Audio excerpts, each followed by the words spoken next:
Next 9 news में आपका बहुत बहुत स्वागत है। मैं हूं आपके साथ अबरारुल हक रहमानी।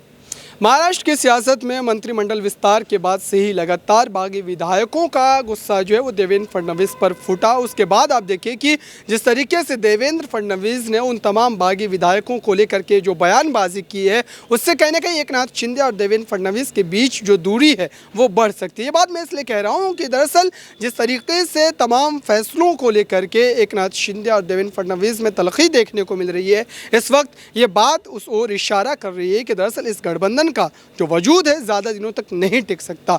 इस जोड़ तोड़ की राजनीति से बनी हुई सरकार का अस्तित्व कितने दिनों तक टिक पाएगा ये तो आने वाला समय ही बताएगा। लेकिन फिलहाल इस वक्त महाराष्ट्र की सियासत की अगर बात की जाए तो तमाम जो बागी विधायक हैं वो इस बात से नाराज़ चल रहे हैं, जिस उम्मीद को लेकर के, जिस जो वादे को करके एकनाथ शिंदे ने उन तमाम विधायकों को अपने साथ लाया था उद्धव ठाकरे की सरकार में एक बड़ी बगावत को अंजाम देने के बाद उन तमाम वादों पर खुद एकनाथ शिंदे खड़े उतरते नज़र नहीं आ रहे हैं। दरअसल उनकी भी एक बड़ी परेशानी है। दरअसल जिस तरीके से देवेंद्र फडणवीस इस मंत्रिमंडल विस्तार में अपने तमाम विधायकों को बड़े बड़े पदों पर विराजमान करवा दिया और साथ ही बड़े जो अहम मंत्रालय थे वो उन्होंने अपने पास ही रखे, तो ऐसे में बचे कुछ मंत्रालय भले ही एकनाथ शिंदे गुट के पास गए, लेकिन उसमें से भी जो 8 विधायक ऐसे थे जो उद्धव ठाकरे गुट में पहले से ही मुख्यमंत्री माफ़ कीजिएगा मंत्री बनाए गए थे। तो उन विधायकों में से कई ऐसे विधायक हैं जिनको इस मंत्रिमंडल विस्तार में जो है मंत्री पद नहीं दिया गया,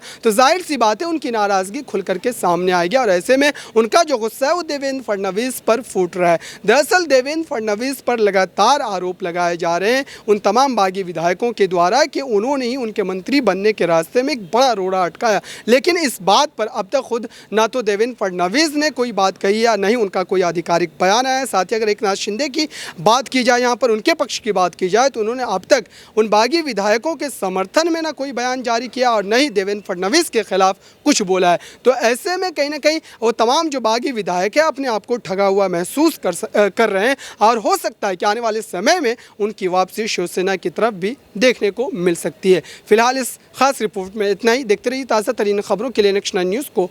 धन्यवाद।